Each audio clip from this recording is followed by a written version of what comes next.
Welcome to the Culture Edit. Unique perspectives into the personal and professional lives of individuals at the helm of successful business, athletics, art, and design. 75. 75. Diamond anniversary. 75. Feeling alive. Welcome to the Culture Edit, episode 75. It is Monday, MLK Day. Inauguration day. I was about to be like the President's Day. It's the National Championship of Football in Atlanta Day, even though I had no idea who was playing earlier today. Nope. And you didn't even notice he being played here. I'm trying to think of what other days are happening, but I think all the days have been said. Yeah, it's a big day. It's a big day. It's also an Arctic vortex. Arctic vortex day. So we had single-digit temperatures. Wind chill? You know what I'm saying. Words are hard. Yeah. Tonight, it's supposed to get cold. Then tomorrow, around 2 p.m., snow is supposed to come rolling through. Although I don't know that we're going to get as much snow. It's surprisingly going to be more south of us. Yeah, south of us. So Macon's going to get hammered, which Tallahassee might get snow. Snow is. So Thomasville might get snow. Tallahassee. South Georgia. Crazy. But if it is going to possibly snow at 2 o'clock tomorrow, please, employers, let's remember our lessons from 2014. We talked about this with our guest. He's in Pittsburgh, which is actually way colder than not way colder, but a little bit colder than Atlanta. Mm-hmm. But we try to explain to people that, this is, I've lived in Atlanta for 25 years, and this is the coldest sustained, really it's miserable.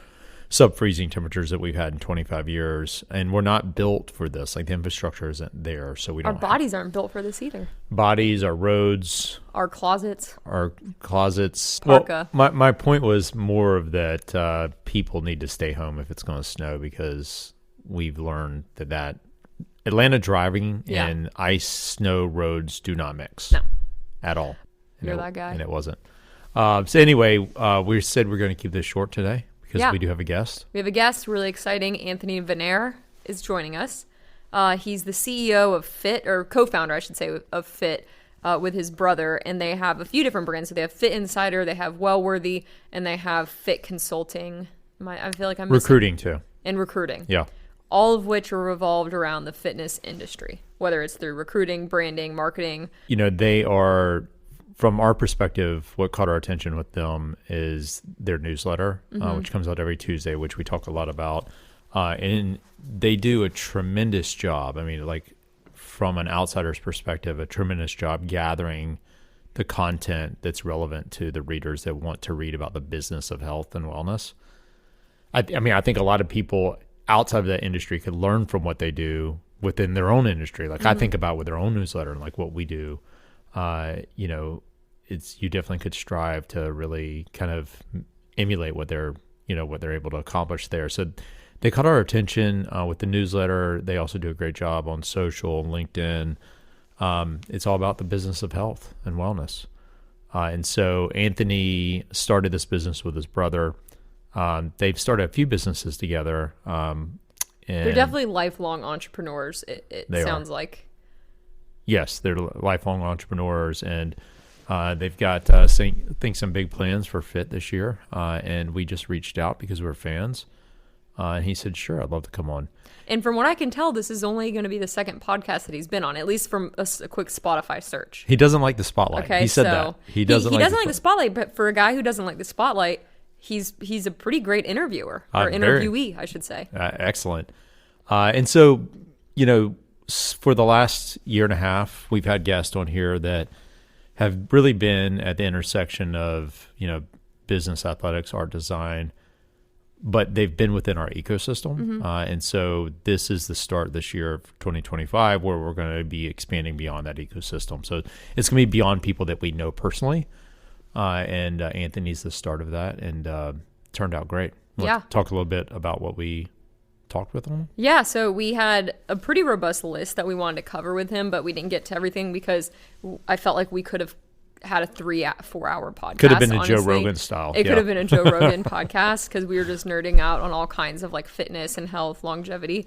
But a lot of what we talk about is the social aspect of fitness, how social, group runs, group rides, fitness classes are really on the rise, especially post-pandemic, why that is, kind of our theories. A lot of this is us theorizing on things, which I think is really fun because usually you and I are just theorizing. So to bring in another theorizer, get some validation, boom, get some validation, or have some an expert opposing opinions, or I don't even think we did, but we also just on wearables.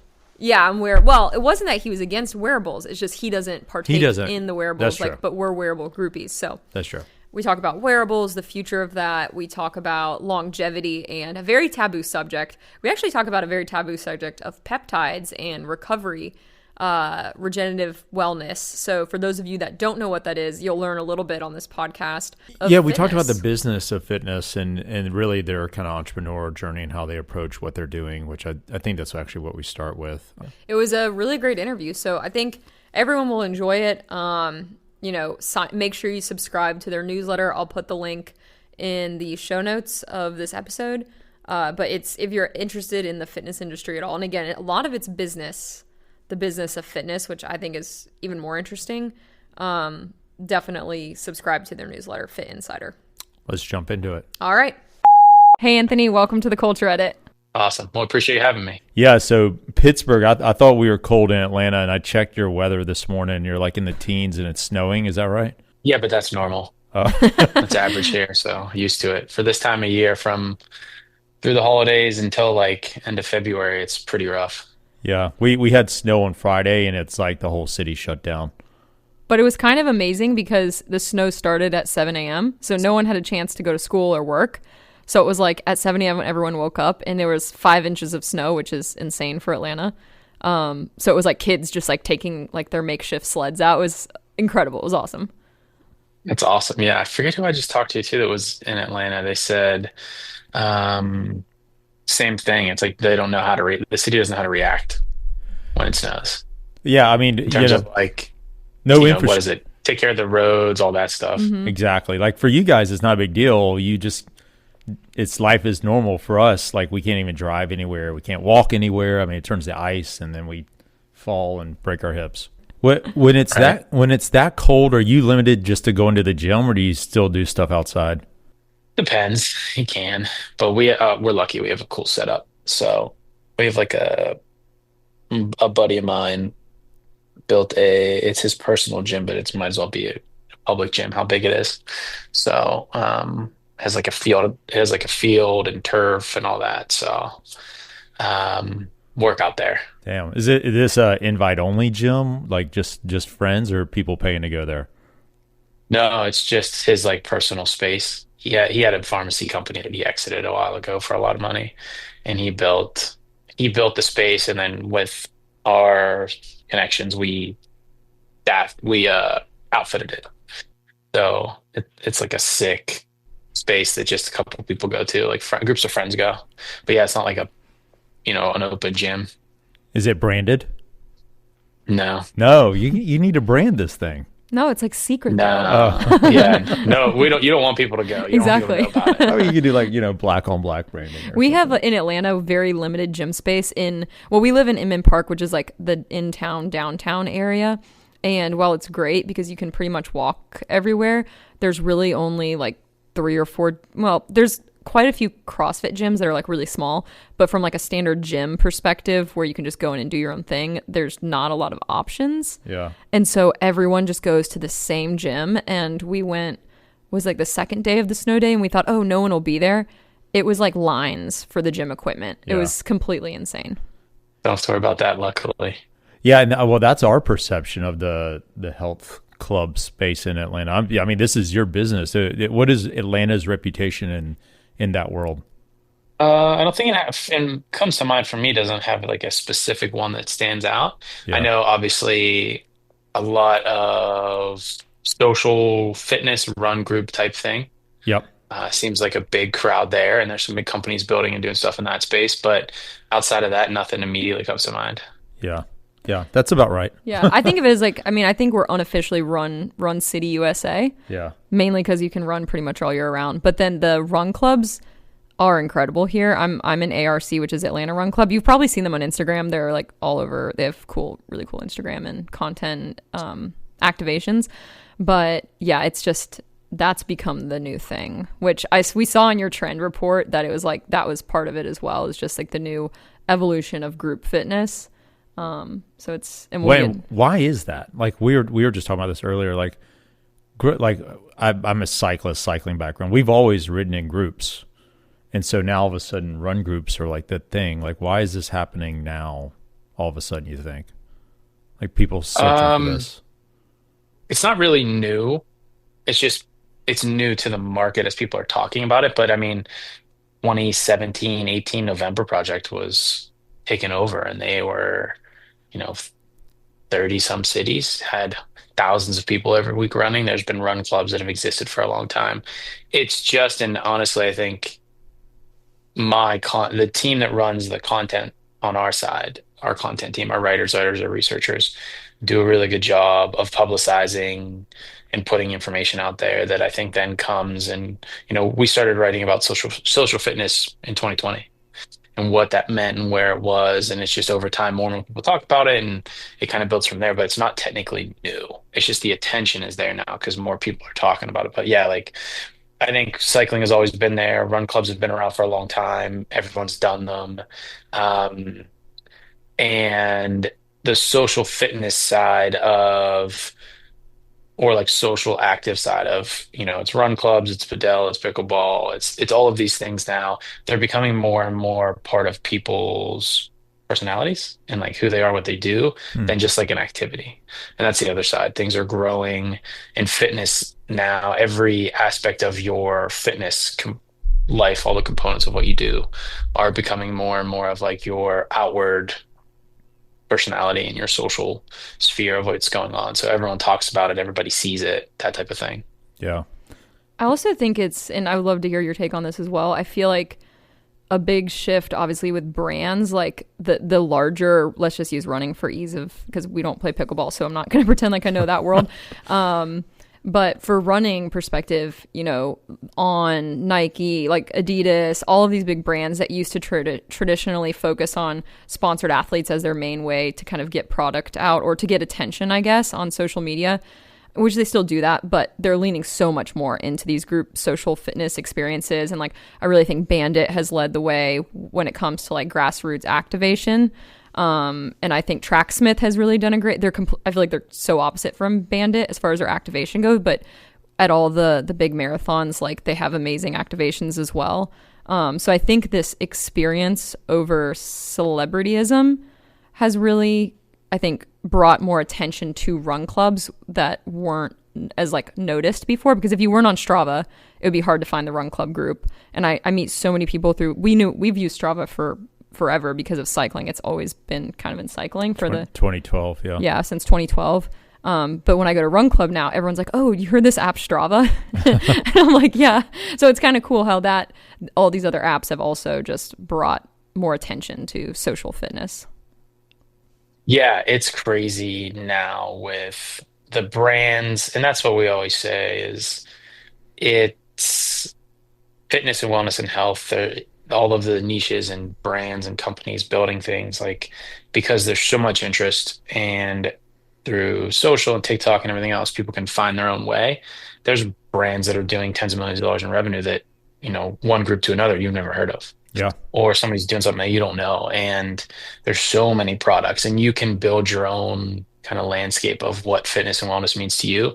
Some people go to the gym, some people don't. Some people work out at home, some people do social stuff. They just run. Maybe some people are more focused on sleep, and they have innate sleep, and they're doing sleep tracking than they are as much as they're working out. So that concept of like, it's everything is wellness. We wrote about that a while ago. I'm like, how it's all under this category. Like the brands that you talked about on the running side, we did a post not too long ago. It was highlighting like the 10 or 15 brands that we liked in the running space. And everyone's like, I've never heard any of these. And they're all phenomenal brands that are just crushing it. So I think that's the exciting part about the space is there's so much interest and so much money that you can build your own cool little community or your interests. And these brands are doing really cool stuff. Yeah. Yeah. We were just talking about that. With our own business, of how technology and the tools that are available now lets you compete as a small boutique brand with these like big players, because you can reach the people that connect with you, that identify with your brand and what you stand for. And so I think that's a big part of why that's happening. Well, we were joking that AI's, we think it's kind of the downfall of the monopoly. And so all of these huge brands that have just taken over every space for so long because of AI and because of its infiltration into being able to write content quickly, generate videos quickly, it's going to obviously keep growing and changing and evolving. I think where you would have to typically hire so many people and spend an incredible amount of money to build up all of this media and all of this attention, small brands are just going to be able to do it so much more quickly. And if they do it authentically and not like scammy AI type stuff, I think that hopefully it will break up some of the monopoly in these industries. Yeah, for sure. Yeah. And just the ability with so many groups of quality freelancers, fractional agencies, like our full-time team is very, very small for what we do, and we kept it that way. All of our podcasts is agencies, all of our bookkeeping and financing is agencies, all of our website and product and development is agencies and contractors. Like our full-time team is 7 Yeah. across all, the recruiting firm, the media side, all the different stuff. We only have 7 actual full-time people. And it's awesome. It's Yep. much better. And with automation and, I wouldn't call it as much AI as it is automation and other things, but we don't need that many people and we don't foresee needing that many people. The only thing we actually don't do any automation and AI for is content. We have actual writers and researchers spend the time to do it, which I think helps stand out. But then anything else that we can automate within that process, we do. Yeah. Yeah, we're in the exact same boat. I mean, we've had more employees and now we're down to less. Same thing. We use a lot of really talented people that we've come across in our lives that are contractors that maybe don't even want to work a full-time job. But we've also seen, like, as you scale up, and I'm sure you see this too, like having a small team, pretty much everyone cares a lot, right? So it's that, how do you maintain that magic of making sure everyone cares 1,000 or 110%? And now we've just got so many tools that you can rely on other people to help you do these things. I do want to talk about the content, because the content's why you caught our eye with Fit Insider. Yeah, for it's sure. so good. We read it Well, constantly. with that in mind, it's Tuesday, and as of like an hour ago, I hadn't seen your email, so I don't know if you're stressed about getting this thing out, because I know every Tuesday it comes out, right? Yeah, we got a good team. It's there right now. They just messaged me about the subject line of the email to make sure it's there. But yeah, the newsletter will hit in the next half hour or so. And so we, in our industry, in most industries, but in our industry specifically, especially with how we've created things, there's been a ton of brands that essentially copy our content. So we do a publishing dump all at once. Yeah. So all of the articles, all of the research and content that happens goes up only on Tuesdays most of the time, unless it's super timely and we have like a scoop or something we're breaking. So like the site will have 10 articles will go up just now, and then the newsletter will go out, and then all of the money moves and everything will go out all at once. So yeah, the team is hard at work getting that out there. So luckily I don't have to do all that. Originally it was just me sending and writing stuff, but now we got a bunch of good people doing it. Well, that's I realized when we scheduled the call, I was like, oh shit, it's Tuesday. Like, it's got to be a big day at Fit Insider. No, they're pros now. Okay. They don't even need me involved at all, so it's great. Okay. So has that always been the strategy, just to push it all out on one day for that reason? It's a newer thing Yeah. over the past year or so. And it's kind of because of the AI stuff and just in general. Mm-hmm. When we came around and started Fit Insider, it was a side project. We had sold our last company. We were, sitting around, and I was just sort of writing about the space. And it was literally text group of like sending stuff to some friends, and then an email that went out to like 5, 10 people. And we didn't have a sign up form or the content that lived anywhere for the first like year and a half. You had to like email or like find a random MailChimp form once we switched to MailChimp. And there's always been legacy players in B2B media, which we don't really consider ourselves, because across all B2B media, especially in our space, it's like pay to play, sponsor content. It's just regurgitating or like pushing out press releases so that there's this like weird circle of Company writes about the media writes about it, somebody shares it, the media writes about it, somebody shares it, and they monetize through ads and like pay to play like events where you can pay to be on stage and stuff. And it's just not something we were ever interested in. So we went a completely different route of solely focused on content. We didn't even monetize the content for the first 2.5 years. We were lucky that we've had a couple exits and it wasn't a thought process for us. It was just put out really good stuff. Yeah. And we were leveraging our investing for the value of the media was for us to invest. But yeah, now we have a really good content team of researchers and it's same thing. We have kind of like morning brew concept of like one sponsor per email. They don't get involved in anything. They just put an ad at the top of the email, and then we do the same for the podcast. Yeah. And that's it. And then the rest is driving value for all of our other. We own a handful of businesses now, kind of like a Whole Coast family office style thing, where we own a number of businesses and services that service this market. And all we want to do, especially the content team, all they want to do is put out killer stuff that informs the industry with research and data and insights, and that's it. Yeah. Well, it seems to me that it was the content that you're putting out fills a gap that I didn't even think about existed, where you've got basically business people that are interested in the business of health and wellness.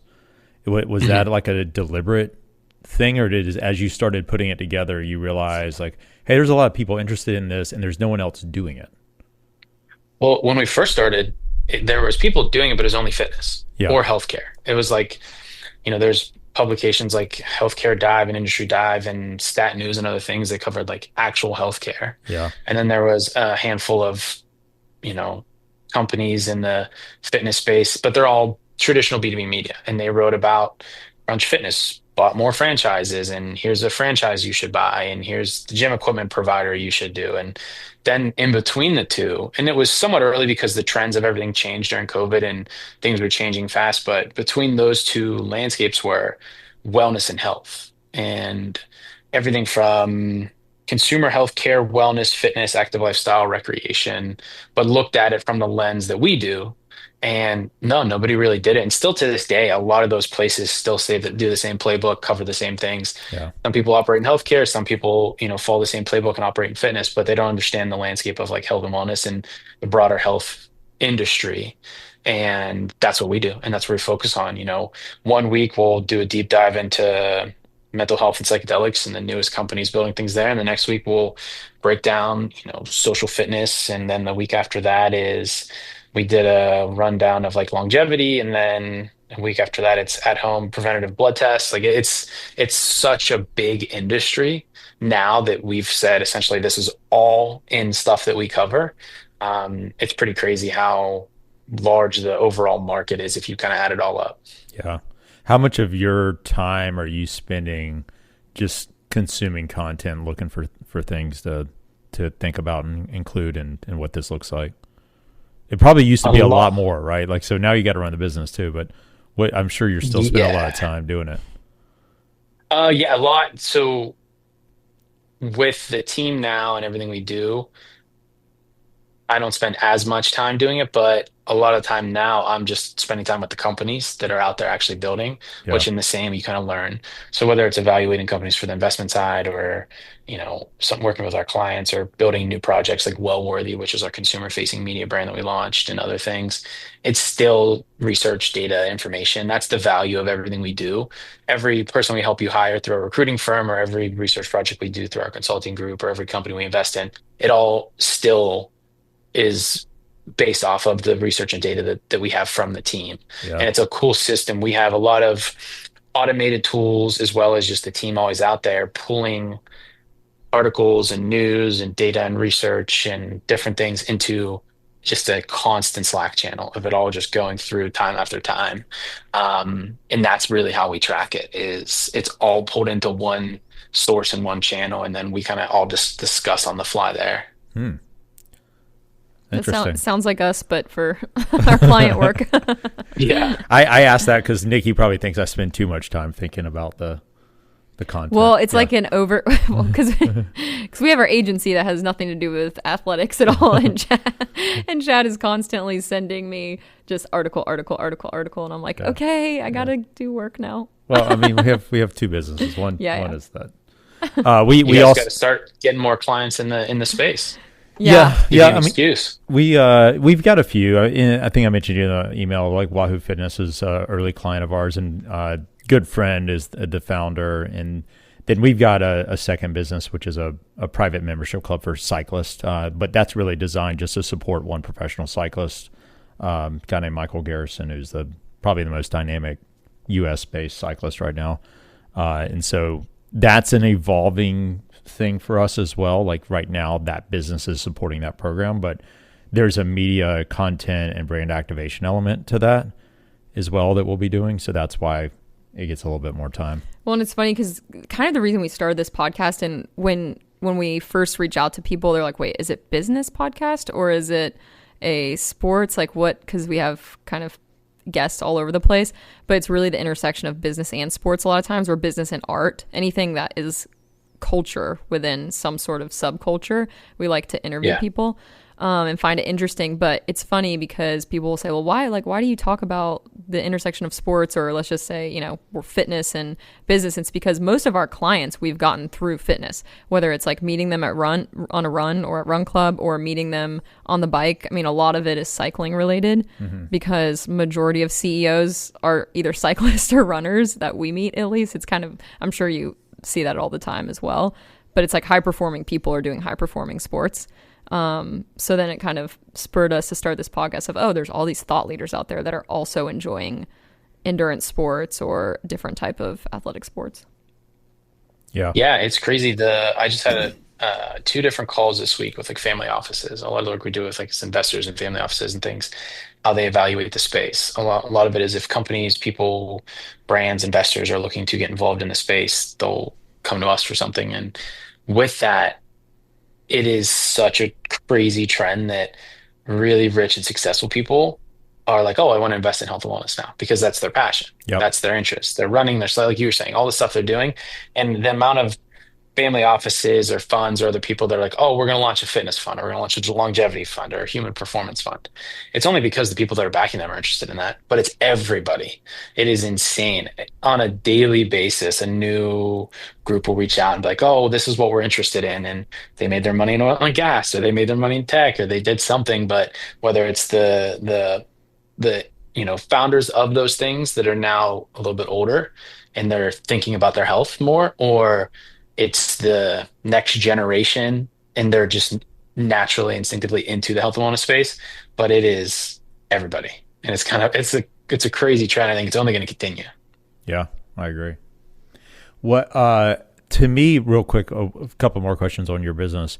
The consulting makes total sense. The recruiting makes sense. Talk to us about what is the consumer based side of what you're doing. Mm-hmm. So the consulting and the recruiting was really just we had a leg up on those offerings, and through that, a lot of the companies were, can you do marketing? Can you help us acquire? And if it's B2B, great. Yes, every person in the industry that's B2B pretty much reads our newsletter or knows about us, so we can help market to them. But then when it comes to the consumer, we didn't have a platform. So it was, think like a modern day Men's Health, Shape Magazine, Women's Health, but no programmatic ads, no ads in the typical sense. And we know how to produce content. So let's build really good consumer-based content and help consumers discover either vetted or more thoughtfully reviewed products and services and things in the health and wellness space. And that was it. We met a friend of ours that worked in the media space in a different category, and he came over and was like, we want to start this. And that's where we have a fund as well, where we invest in health and wellness companies. And a lot of times you meet these companies and they aren't venture scale. They're not worth a traditional fund investment, but they have really good ideas. And that's kind of how we got started with this. We had this idea going. We met this individual. They're like, oh, we're raising money. We're like, don't raise money. We'll not acquire it, but we'll back it.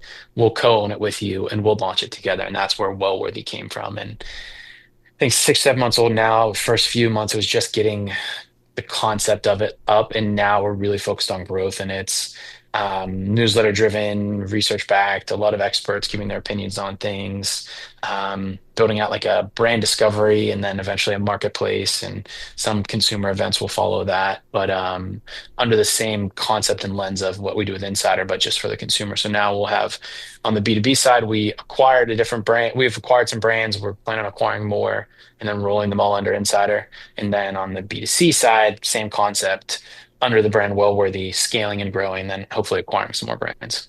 Yeah, that makes total sense. Very cool. You're always thinking about the next thing, I can tell. Yeah, it's really because once I had some health stuff that, slowed us down a ton from 2020 to like essentially last year. We weren't growing. We were growing, but it wasn't like actual growth focused. We didn't really spend any money or time on marketing growth or other things. It was as things came our way just because of how we operated, we took advantage of them. But now that that's over, it was very much, okay, what growth do we have? And we realized with this platform and services and opportunities, the space is just so young still, and there's so much opportunity. And with our ability to build profitable businesses and kind of roll them up, we're like, well, why not have an all-encompassing platform that can service all aspects of the industry? And then, as mentioned, as companies come in from the investment side, we meet really cool founders building stuff that might not make sense from a venture side. Well, great, it's with us now. Yeah. And it's not like we're looking as much as it is when they come, we're prepared, and we just happen to meet some awesome people. Yeah, that is awesome. Yeah, I saw in your year-end wrap-up, and I don't know how much you want to talk about, but the health scare was a brain cancer that you've defeated. I can imagine that was pretty distracting from the business. Yeah, it was a brain Yeah. tumor, and it was crazy because my dad passed away from that when I was young, and my grandma did too, and a cousin had it, and mine was a different variation, but have been through the concept of it. And then when we were running our last company, we went through a big raise and, a variation of an exit for us. And then as we were still running the company and slowly trying to finalize like a long term, or people bought into the company, we're scaling it, people buy into it more, we're running it, we go through this big deal. And then I started having similar symptoms to what I saw my dad and other people have. Uh, And I was like, oh, I know what this is. But because we were going through the exit of this company, I didn't want to have it be a thing. So I waited as much as I possibly could to go to the doctor to go and find what this was, which was stupid. It was a couple months of, waiting and dealing with it. And then at the same time I went to the doctor, COVID hit. yeah. So I found out right around COVID that I had this. And then I started treatment and going through that. And it took a long time. And then I was clear for a while, and then it came back again in 2020, end of 2023. So going through 2024 again.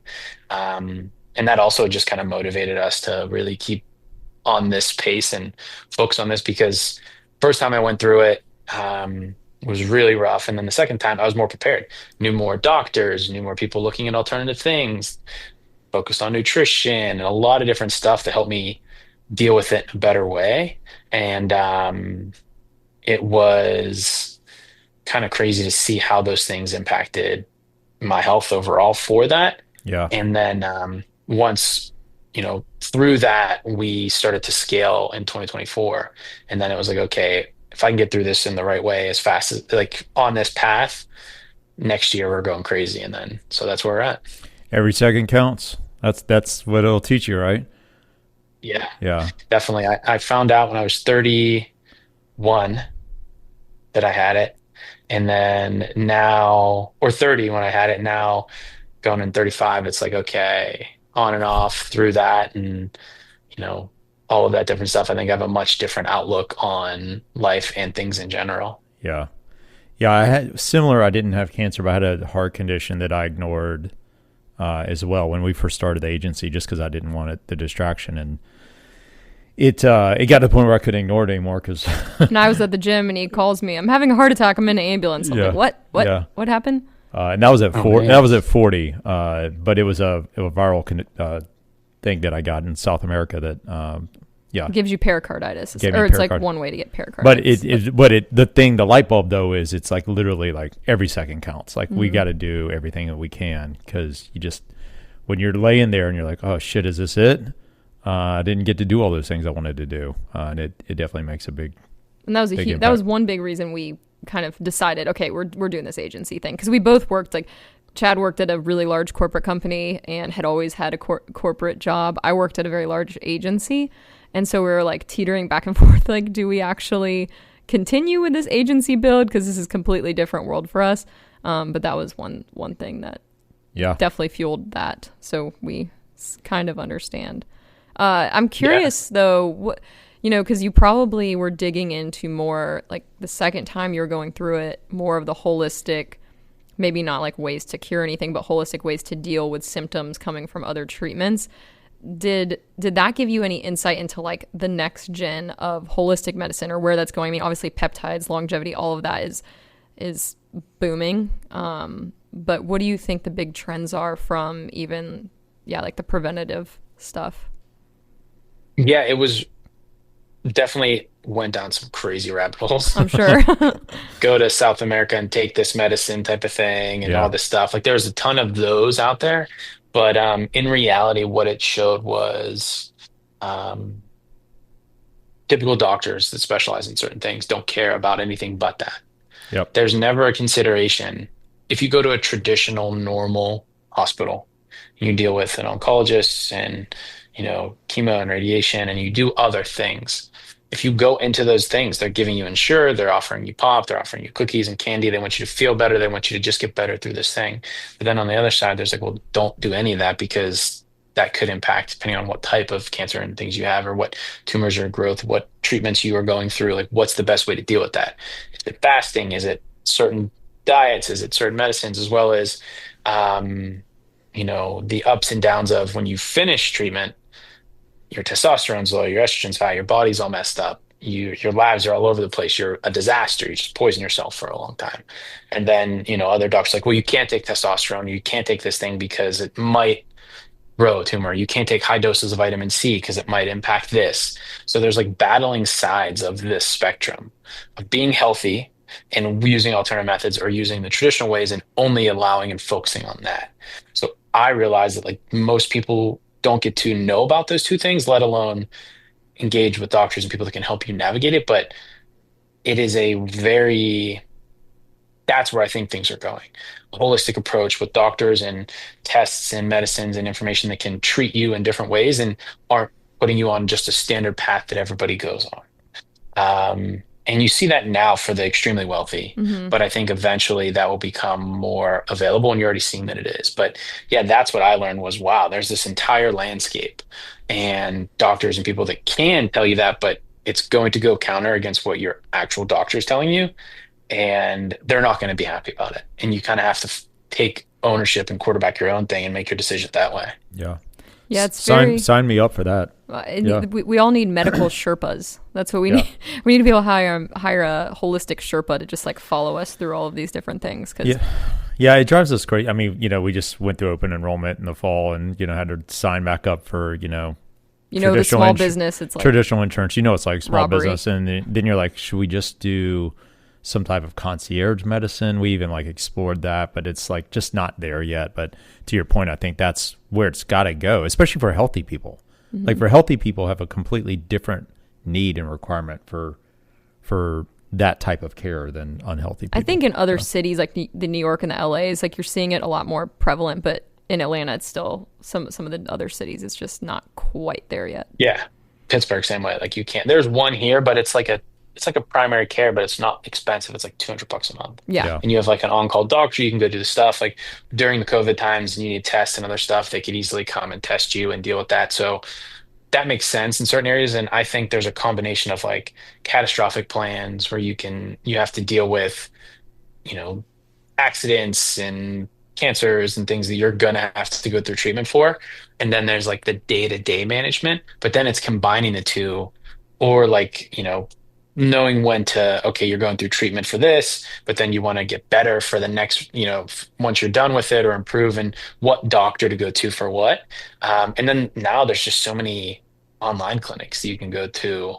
The hard thing there is a lot of them are what I would consider prescription mills, Yeah. where they just want to dose you on everything and they're not as thoughtful. So you have to find like the right variation of that too. And in New York and LA, there's ones that include, like there's a group in LA, it's Monarch. It's like a gym, all-encompassing doctor, all that Mhm. stuff. Ryan, he's going to be on the podcast soon, runs that, and they do a really cool job of like being your actual doctor and your gym and your nutritionist and everything that you want. And it's awesome.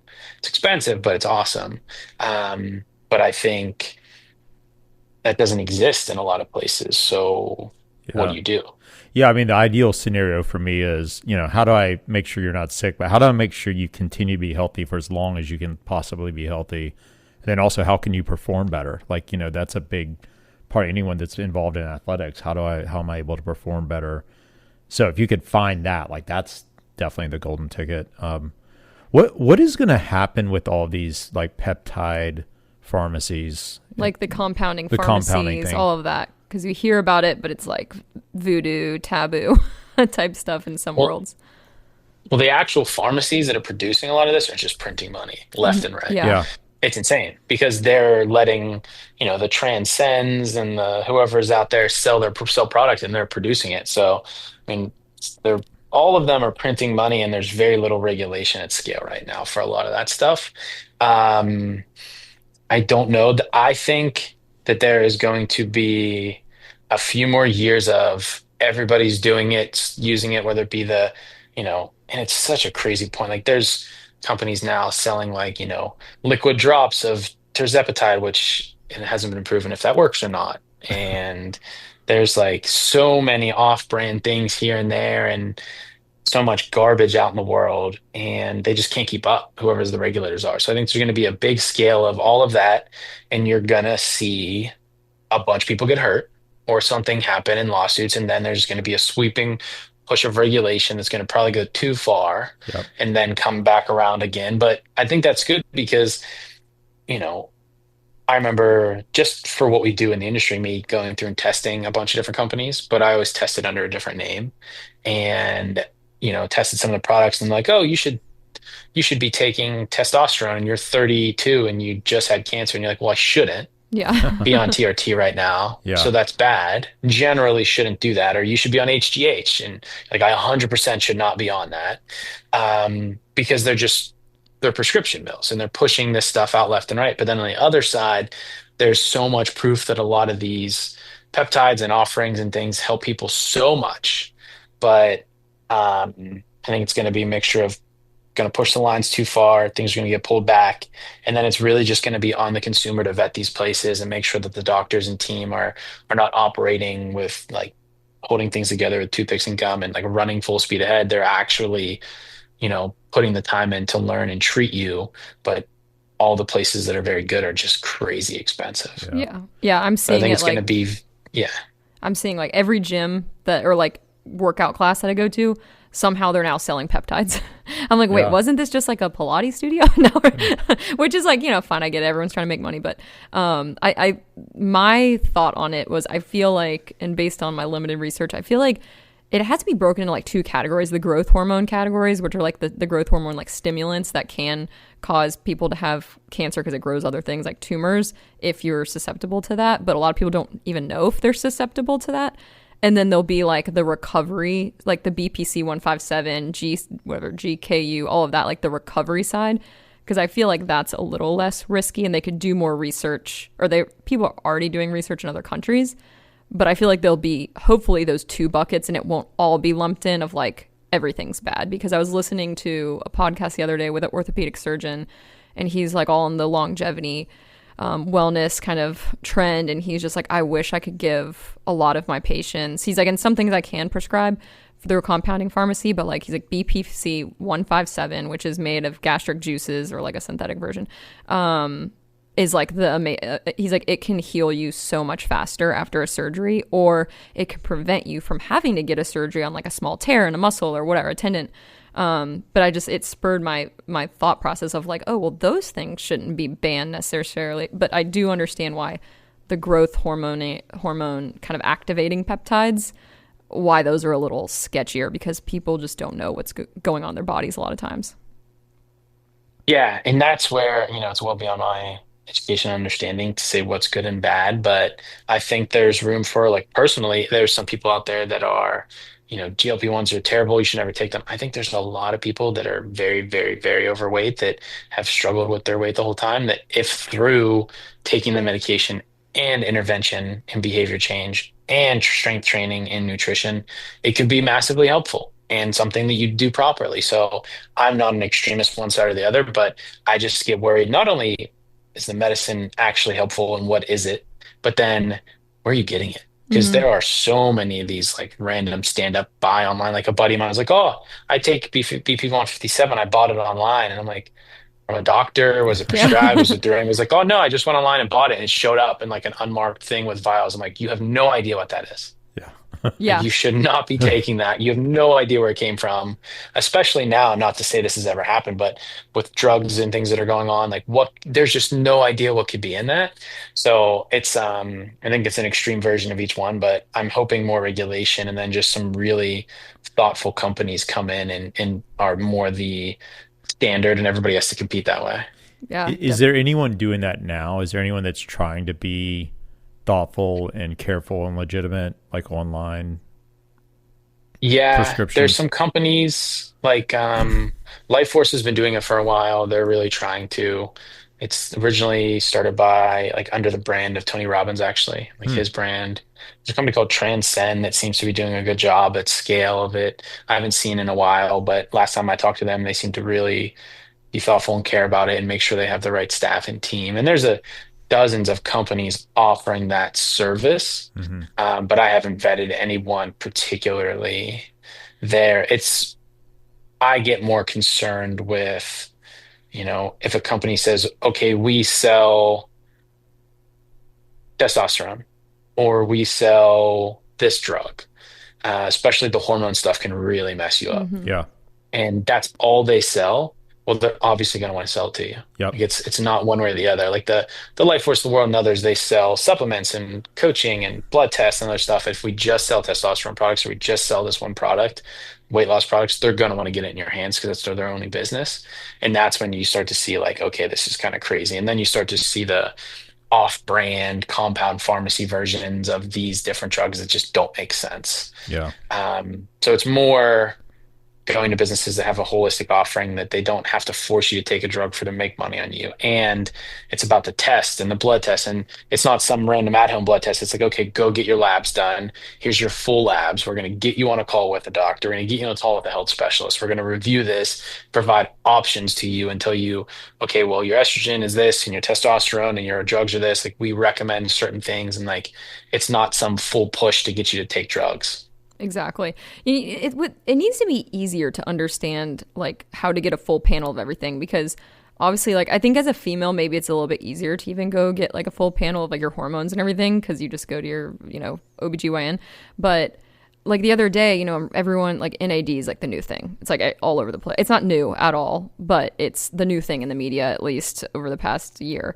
And everyone's like, oh, like IV drips and injections and all this stuff. You need to raise your NAD levels so you live forever. She knows when I ask about it, everyone knows about it. Yeah. I asked But I'm about it like, last week. What is everyone talking about? But in my mind, I'm like, so I go and I start researching, like trying to listen to more stuff. And I'm like, well, you don't need that if your NAD levels are normal. Like, it only, like, when your NAD levels start dropping as you get older, then maybe you could supplement with an IV drip or whatever, which is like still really expensive. But I'm like, how do you even know? And so I start Googling, I'm like tests for NAD levels. And I'm like, I can't get it through my doctor.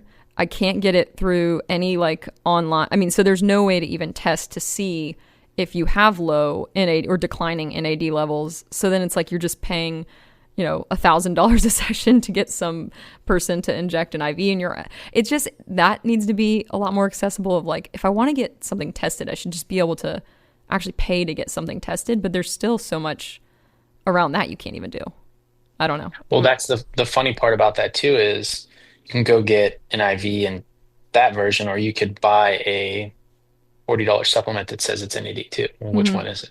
TikTok shop, baby. That's what I mean. Like, it's crazy. Or like there's these gummy supplement brands saying, natural is GLP-1, which obviously is not a thing. Yeah. It's just crazy. Yeah, there's no regulation whatsoever. Actually, we were sharing in the Slack before this call that they're trying to pass laws in certain states about, minors can't buy supplements, which I'm like, oh, that's huge. That's a big one. Yeah. I remember back in the day walking into GNC and taking No Explode when I was in Yeah. ninth grade, which who knows what was in it then, like insane crack. Or like there was Jacked 3D was a brand that's like famous for being like, it got rated, it had a bunch of crazy shit in it. We took that all throughout high school. I remember that. I mean, I never, because I wasn't a guy, but I never took it. Yeah. But I remember all the guys like, do you remember Animal Stacks? Because we're the same age. Yeah. Or like Animal something. And like, I remember all the guys were like getting these pills and it was like Animal Stacks, Jungle Strength. It was like packs of Yeah. pills. You would take like 10 pills at a time. Yeah, I took that too. It was Animal insane. Test, Animal Stack, Animal Cuts. At one point in time in ninth grade, it was eighth or ninth grade. You could buy Andro, which was essentially a steroid, like it was a testosterone precursor you could buy. That it was like what Barry Bonds and those guys were taking. They got in trouble for. Yeah. You could buy it. You could buy it online or buy it in GNC at one point. Yeah. And I remember we like a group of us in that grade were taking it, and it was, so probably completely effed me up for a large portion of my like career, taking that stuff on and off and all the other supplements. So I think it's not, again, none of this is new. It's just a matter of it's everyone's talking about it. And I think that was partly the curse of COVID. Was the good and bad of the industry was money and attention and effort and whatever else poured into health and wellness, whether it be connected devices that were stupid or really bad fitness ideas of streaming and other things that were going to replace the gym that obviously never made sense, and money and attention, and now it's just never gone and it's only building from there. So there's so much, like we talked about earlier, people and interest in this space, and you have a lot of uninformed people backing ideas and companies and things that don't make sense or aren't good. But on the same instance, there's some really good companies and really good founders working on awesome ideas. So we have a lot of like pivoting from supplements and all that because I feel like I could talk about that forever. But She could. But I just find it so. I think anything scientific. I mean, again, it's just interesting where it's all going because it's kind of chaotic. Real quick, do you take anything now that you recommend? Legal? No, just kidding. Yeah, it's funny. I take momentous supplements, Yeah. very highly tested. Yeah. I do their big three: protein, creatine, omegas, like basic stuff. Yep. I take their vitamin D and their zinc. And there's a company called NeuroGum. They're all over TikTok and everywhere else, but it's just like caffeine gum with some B vitamins, essentially like a Red Bull and a gum. Yep. And then they make a sleep one, which is very low dose melatonin with some other stuff that I take sometimes if I can't sleep. But that's it. I don't wear wearables. I don't do tracking. I don't take anything crazy other than that. And sometimes I'll take what was it? There's another. It's called Cuddle. It's a funny name. It's a sleep like hot chocolate. Sleep's always been a problem for me, so sometimes I take that. That's a perfect name for that brand. That sounds like me. I take Beam, which is like a hot chocolate, like a sleep hot chocolate. Beam's awesome. I Yeah, love it. Beam's awesome. The guys who founded Beam are really good guys, and they've done a phenomenal job. But Cuddle's similar, a little bit different in the product, and the founder built some other cool stuff, so he's a good guy. But that's it. Like I don't think it needs much, and I think it's take what's proven. And granted, I've tried every supplement from high school on that you could ever try, and I don't trust many of them, but I trust the teams. Like Momentous is a partner on like our recruiting and stuff. So like met their team. I've been there. You hear what they're building and they test everything and you're like, okay, this is a good company. And you meet the neuro guys and they've done a really good job and you trust them. And I think that's the other thing, which is cool about social and getting in. Like you can go follow the founders of Neuro and Jeff from Momentous and these other places online and see what they're doing, what they're building behind the scenes of the factories, behind the scenes of their shipping. You're like, oh, this is a real business. Yeah. I think that's a really big part of being an informed consumer when you're buying these products is because in the same instance, you could randomly buy some copycat or some other thing or some creatine on Amazon. Maybe it's cheaper, maybe whatever, but you got to look into where it's coming from because there was a test not too long ago that came out that we shared the study on that it was like 40% of supplements on Amazon don't have any trace elements of might be the wrong percentage. I might be talking out of my butt right now, but it's on the website if you Google, if you look it up on Fit Insider. But it's like a certain percentage of supplements don't even have any trace at all of the supplement that the ingredients that they say they have.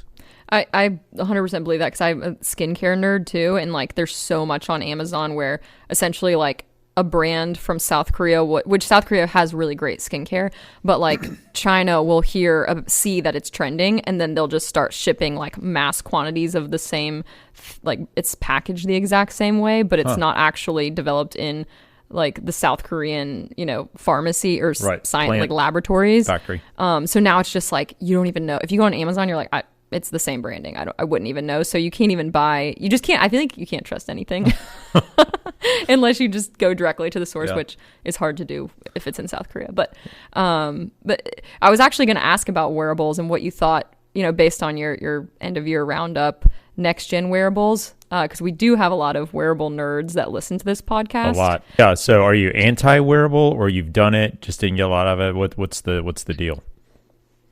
Not anti it at all. I think there's a ton of opportunity for it, and I like when people get into it, and that's awesome. And I've done the CGMs, and it's phenomenal to learn. Mm-hmm. And I think I'm a different type of client because I've tried them all, and I've been we started out as trainers and gym owners and coaches, and that's what we did for the first 10 years of our life.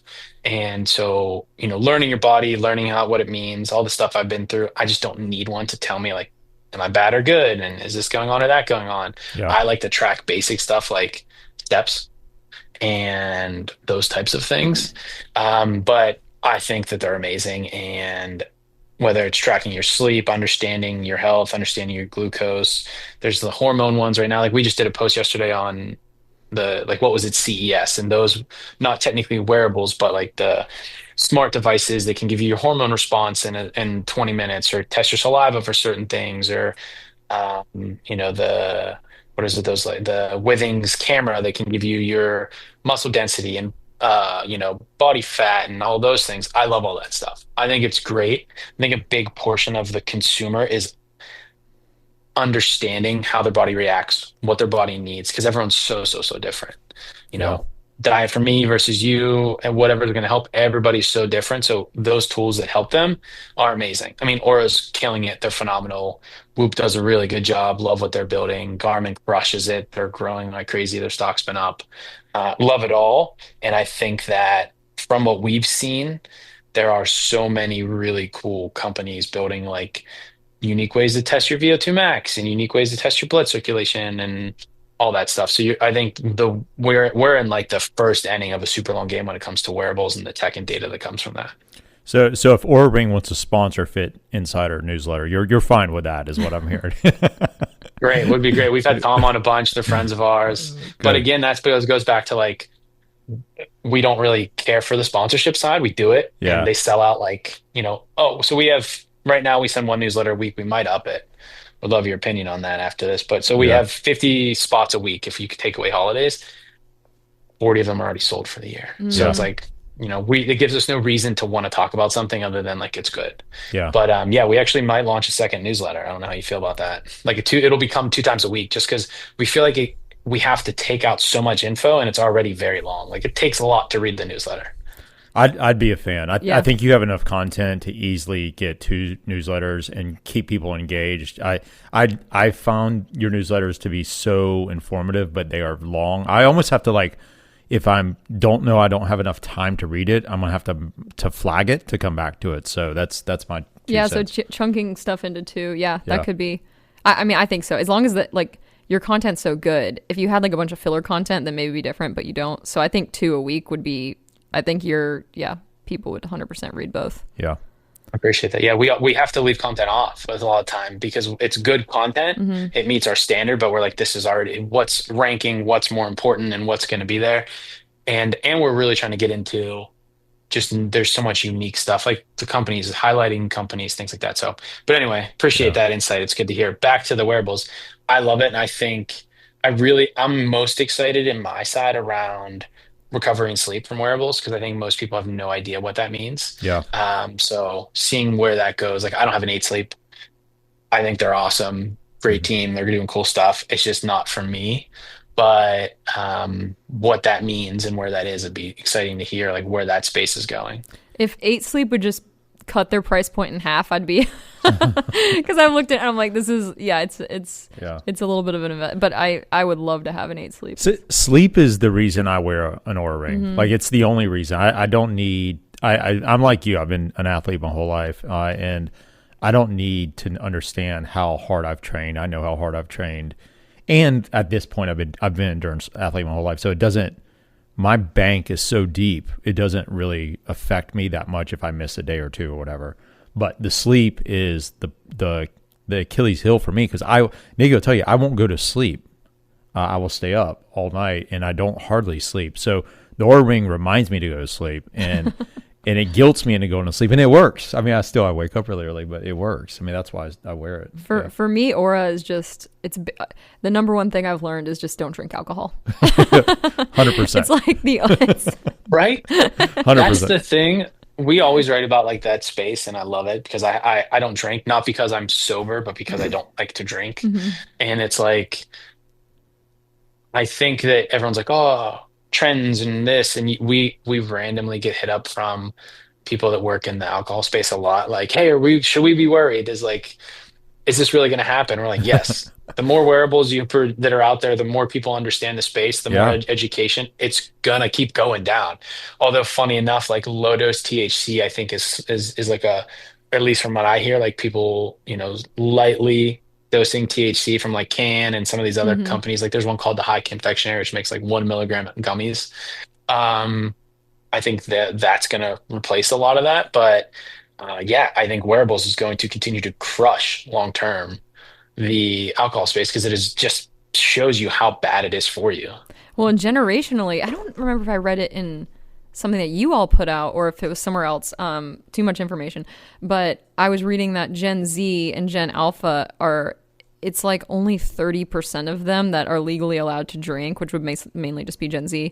Only 30% have tried alcohol, but it's like 74% use THC in some sort of way, and so like, and then also like they have no interest to even try like drinking. They just don't even have an interest in it. So I just find, but millennials, like, we're like the worst. We're complete alcoholics apparently. So we have to. I think we're getting away from that too because we're learning through wearables that, like, I mean, it's just there's nothing for me impacts my sleep and my HRV and my resting heart rate more than just like one. And it's sad because it's like one glass of wine, and I'm like, oh, It's just one glass of wine, but it just wrecks me. Yeah, no, that was last week's newsletter. Yeah, it was on that concept, and all those stats were in there, and it's pretty insane. And I have like all of our friends have gotten in like the natural wine side of like, non garbage filler, like really good natural wines, and even then it still impacts you. But I think that's where a lot of, at least personally, friend group we've seen people do, but no one's drinking, no one's pulling out any of that stuff, if anything. It's kind of crazy how fast that happened. But on the other side, the amount of people that do, like, I feel like I'm a drug dealer with this we found a really good brand of the THC ones, the low dose. Because everyone's scared of taking too much, and they're the 1 milligram gummies. And I've probably given those to like 100 people. And then on the other side, mushrooms. Yeah, actual that's what I was gonna say. psilocybin mushrooms. The amount of people that I have given them to that are doctors and lawyers and cops and other people that all work in, jobs that are like microdosing psilocybin and taking low dose, mushroom. It's pretty crazy.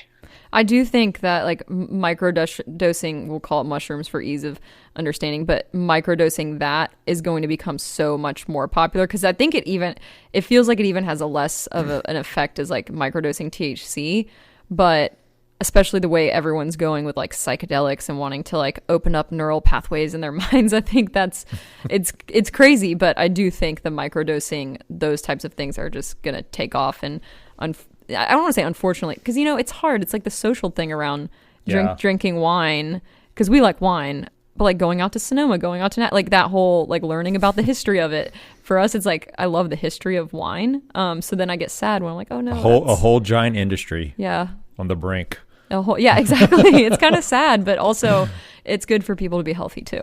Just don't take caffeine from me. Y'all just don't. Y'all do whatever y'all want. Just don't take caffeine from me because I. Never. All right, Never. I'm a true addict when it comes to caffeine. Although I feel like this is on the hot side of the yerba mate stuff. Oh yeah. And that's for me was my replacement of like actual energy drinks, which I was a terrible fiend of, like actual energy drinks, which was not great.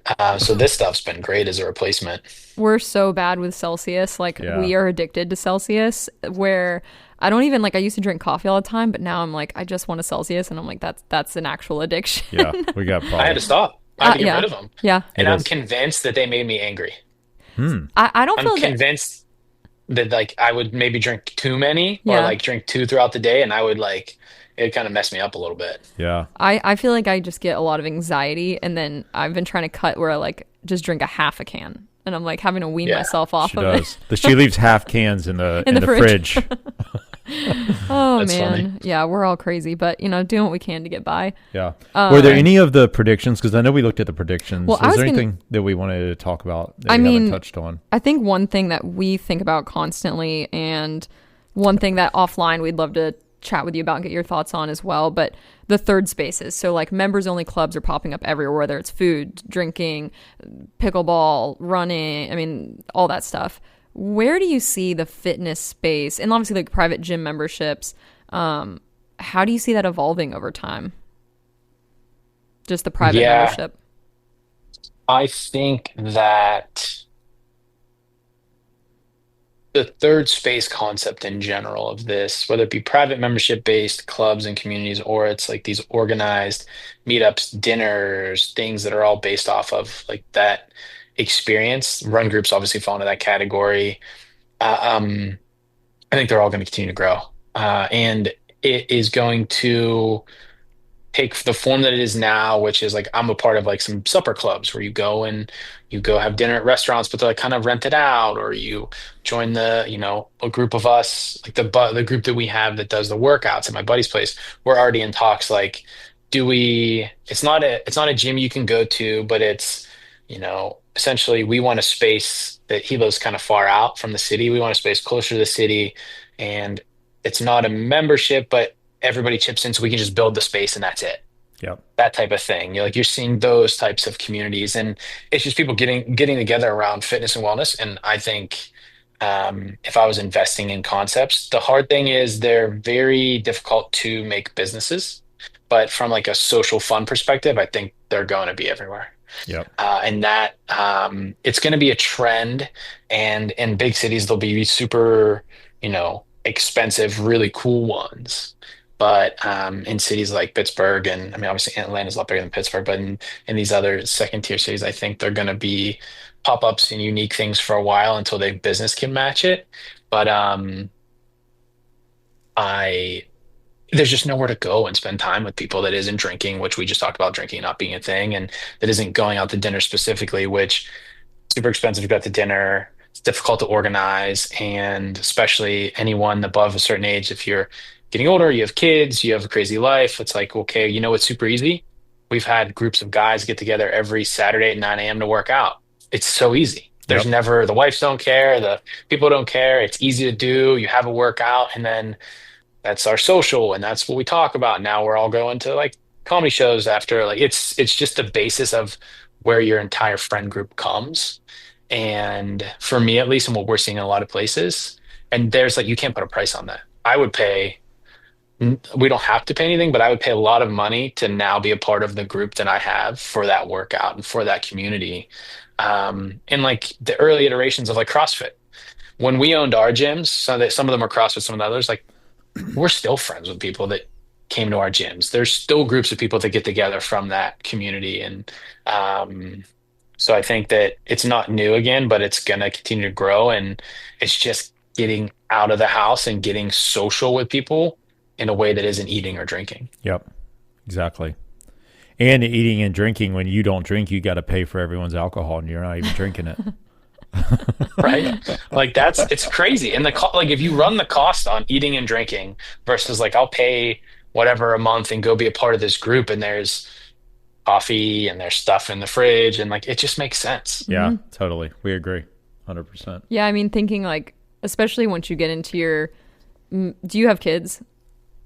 Not yet. Yeah, so we don't either. So it's like when you get into your mid 30s or later and everyone starts having kids, and then you kind of like, you get pushed away from that friend. I don't want to say pushed away from that friend group because I still have friends that have kids. But if they leave most of my best friends I met through the gym or through running or through biking. Like I can't actually think of one friend that I didn't meet through, like I don't have a best friend that I met like at a bar. Yeah. But when people start having kids and all of that, like you start, it is hard to foster those relationships in an organic way. And so I think my default has been going to run clubs so much more, because then I meet other people my age that have more time to go out and run and do, like, you know, we plan, like ARC plans a whole travel trip once a year to a specific marathon, half marathon. And it'll be like 200 of us went to Miami last year and took over. It was amazing. And so it's just like one of those things, and no one wants to drink because you're running a marathon the next day. So it kind of like, I don't know, it just takes out. Everyone's too paranoid to drink. Yeah. So I think it's just interesting, because I think even like the older like as we continue to get older, we'll see, and people continue to get make more money through, you know, as they age. That's where I think the high level memberships will really continue to grow and grow and grow, because again, by the time we hit 45, we're going to be looking for like that higher tier thing to find the people that we get along with. Yeah, and think about like cigar clubs and all those things that exist. It's the Moose and the Lodge and all the places that people go. Like, yeah, it's just a variation of that. And I think too, every person that I meet in my age range, and when you start to talk about like future stuff, everyone wants land, everyone wants fresh air, everyone wants like a sick home gym so they can have people over to work out and do that. So it seems like everybody's kind of building towards this. But when I think with the younger generations, it's very much like wellness, fitness, health is top of mind. So it's not going to go away anytime soon. And then the variation of being social in person versus online, and like getting away from like the entire business of unplugging and social addiction and social media and all that, that all plays into this as well. And I think that's going to fuel it too. So yeah, massive opportunity to service that market if done well. Yeah, for sure. Just FYI, just to relieve any stress you have, your newsletter just popped up on our screen. So it's out into the world right now. It did it again. Hopefully there's no spelling mistakes.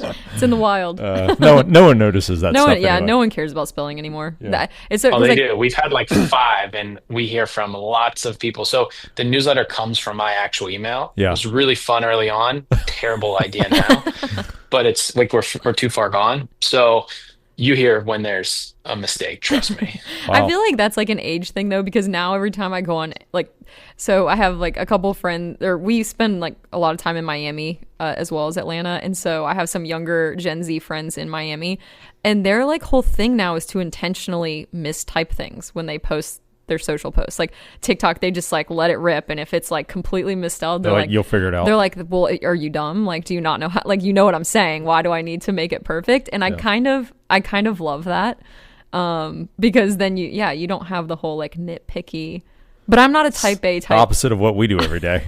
No, I think that's why I like it, because we're constantly like having to be so rigid and make sure everything's perfect. But so when I see that, I think it's kind of funny, entertaining. Yeah, so we'll see. But no, it's the team are killers. That's good. The phenomenal team running it. And this newsletter was like the outlook for this year, 2025, and what we think there. Oh, awesome. We'll dig right into that. Well, we've had you for over an hour. Time flies. We really appreciate you doing this. Yeah, no, I really appreciate having me. It's been fun to chat, and it's cool to talk on a podcast where it isn't just about one topic, where it's like we want to just dig into this, so it's fun. I told you we're different. I told you we pod a lot different than most, I think. Yeah. Well, I appreciate it, and this has been super fun. I've been losing my mind. Yeah, get the fuck out the way. Must be this how to play. It must be nice up above the lights, and what a lovely life that I made. Yeah, I know that.